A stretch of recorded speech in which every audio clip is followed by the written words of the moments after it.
Next up on WTV, National Merit Homecoming in this week's edition of My Life As. WTV's Daily Update starts now.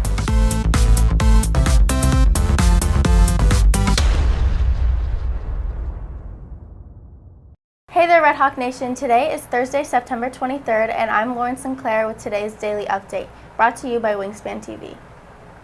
Frisco ISD just released the list of National Merit semifinalists.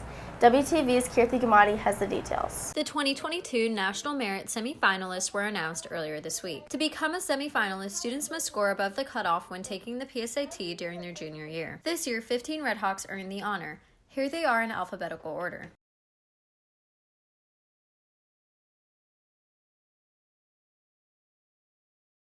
Reporting for WTV, I'm Kirthi Gamadi. Today's homecoming pep rally is going to look a little bit different.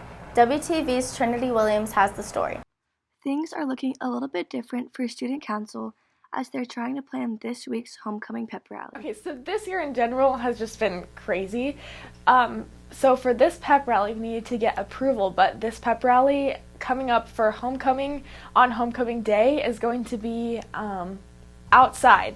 So we are going to be on the practice field, and all parents and students from all grades are going to be invited, and we're going to basically do everything we do at a normal pep rally, just outside. With the pep rally looking different this year, Murphy has high hopes of how it's going to turn out. So I'm excited that everyone will be able to go there, and I don't exactly know what it's going to quite look like yet. We're going to do some more planning today in Stuco, but I think we are all really excited to actually have everyone together at a pep rally. So it'll be interesting, but we can't wait to see what this pep rally will be like. Reporting for WTV, I'm Trinity Williams. For senior football players, the homecoming game often has a bit more meaning. WTV's Asia Bradford has more information. This year's homecoming game is tonight, and for the 32 senior football players, it's the last homecoming game of their high school career. It's going to feel amazing. You know, we haven't really had a big, long run into the playoffs or had many great seasons in a long time, so it's going to feel really good. From spring ball to summer practices, the thought of playing his last football homecoming game gets senior Fort Shippey a bit emotional. It's kind of sad. I mean, it's almost exciting too, being a senior and getting to play in your senior homecoming game. It almost means more, but then again, it's the last one, so there's a feeling of sadness too. Suiting up in red and black for the one of last times, tonight's game is a decade in the making for Cameron Smith. Oh, we already know we going to the playoffs.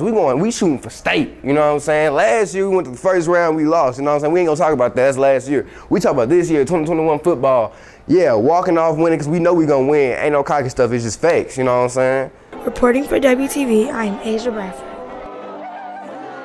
Tonight is the annual homecoming football game with the Redhawks taking on Lake Dallas in a District 7-5A. The Redhawks enter the game 4-0, but they are far from the only Frisco ISD team seeing success this year. With the recent success of football teams in the district, Frisco ISD has been gaining some recognition. WTV's Matthew Bishop has the details. According to the Dallas Morning News 5A rankings, there are currently 5 Frisco ISD football teams: Lone Star, Frisco, Liberty, Memorial, and Wakeland in the top 20 rankings. For Frisco ISD Head Athletic Director Grace McDowell, the success of football teams has benefits beyond just the wins. Well, it's super exciting, and it gets the year off to a great start. I think it provides huge excitement in the community. You know, and the thing about football is it's more than a game, because it just brings so many different student groups together at one event, as well as community members, that I think it just really builds excitement for the whole school year. For Red Hawk defensive end Chica Ugo, a drastic improvement in Frisco could have an impact on this year's postseason. Frisco's taking a lot of big steps in terms of sports, especially football.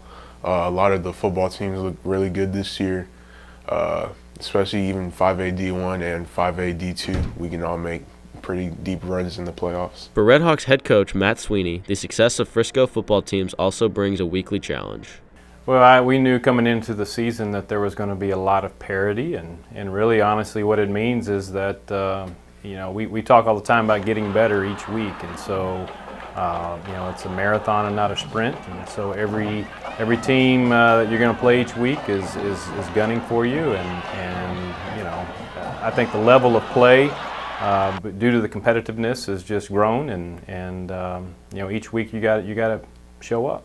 Some people have questioned if Frisco's small school model hurts the athletic success of the schools, but Sweeney does not agree. Well, I mean, I think that if you look at history, I mean, actually, Frisco schools have made long runs in the playoffs, and so whether you're talking about Lone Star, Frisco High, Heritage, it doesn't matter. In the last 8 years that I've been here, it seems like you've had teams going 3 rounds or more, and so I don't think that that's a fair assessment of Frisco schools and things being watered down, because history proves it wrong.